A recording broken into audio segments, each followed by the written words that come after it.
Good day, everyone. Welcome to Best Recipes with Sharon. Today we're going to be making a special recipe, and it's called Pumpkin Cheesecake Roll. And I'm pleased to share this with you because this is really moist and decadent. It's one of those treats that I'm sure you're going to really enjoy, and you'll add it to your recipe collection.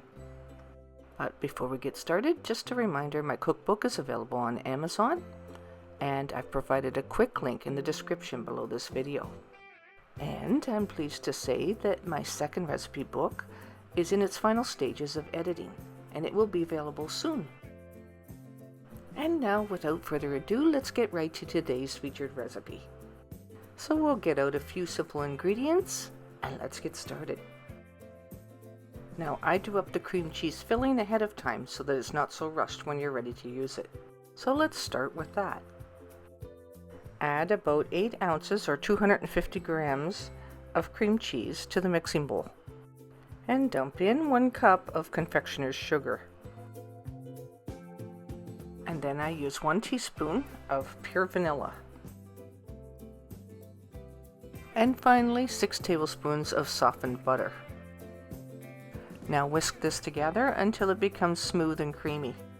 The measurements for the ingredients in this recipe should be just about the right consistency that you're going to need, which is a very important attribute when you're doing a roll. Now this consistency is easily spreadable, but thick enough that it won't ooze out the sides. There, now that that's done, we can set that aside until we're ready to use it. Now we'll move on to doing the pumpkin cake part. Take some parchment paper and line a 10 by 15 inch jelly roll pan. Leave some of the parchment paper overlapping the outside of the pan so that you have something to hang on to when you go to remove it. Now then we need to pour in some canola oil and grease the top of the parchment paper. And be sure to grease this quite liberally. This is necessary to do so that you make sure that your cake doesn't stick to the parchment paper when you try to remove it.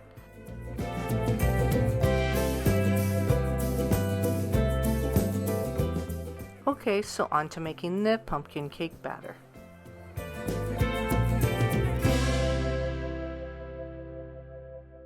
Add 3 large eggs and 1 cup of white sugar to a mixing bowl.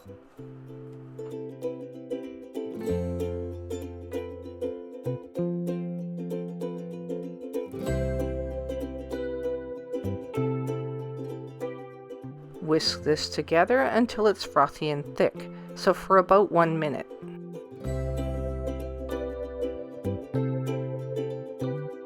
Now add 1 teaspoon of pure vanilla.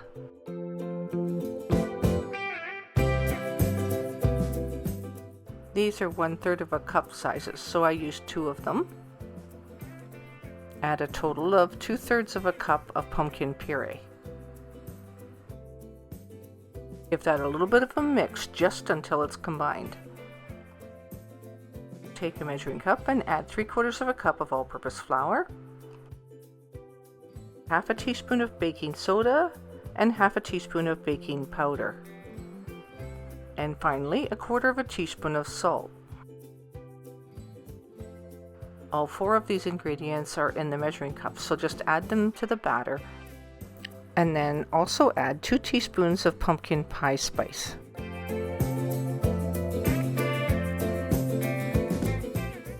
And only gently mix it until it's folded together. And if you're afraid of overmixing it at this point, you can just simply fold it in with a large spoon. Now go ahead and pour the batter into your prepared pan.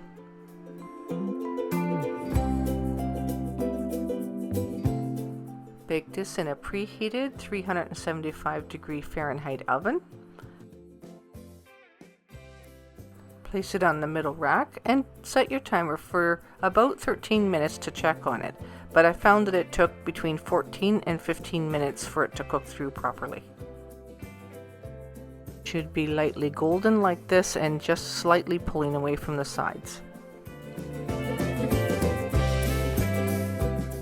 Place some parchment paper on a flat surface and grease it.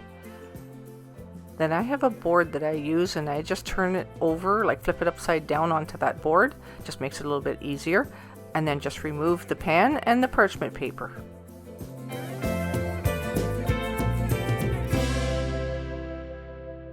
Now only let it cool down just slightly so you don't burn your fingers, and quickly roll it up jelly roll fashion. And then you let it sit, and on a wire rack if you want to, it'll cool it off a little bit quicker. And once it's cooled down to about room temperature, that's when you'll unroll it, and you quickly put your filling in the middle of it and roll it right back up again. You put your cream cheese filling in the middle, stay out from the edges a little bit so it doesn't ooze out the ends. So you give it about a ½ inch from the edges.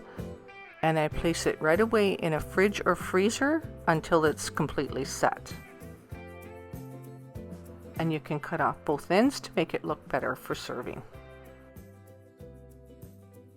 And then to finish it off, give it a generous dusting of sifted confectioner's sugar.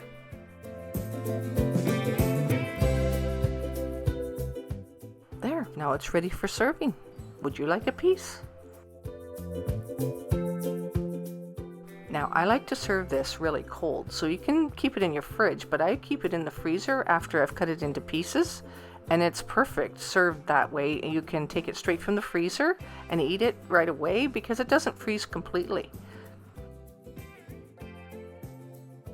And you'll probably get about 8 servings from this.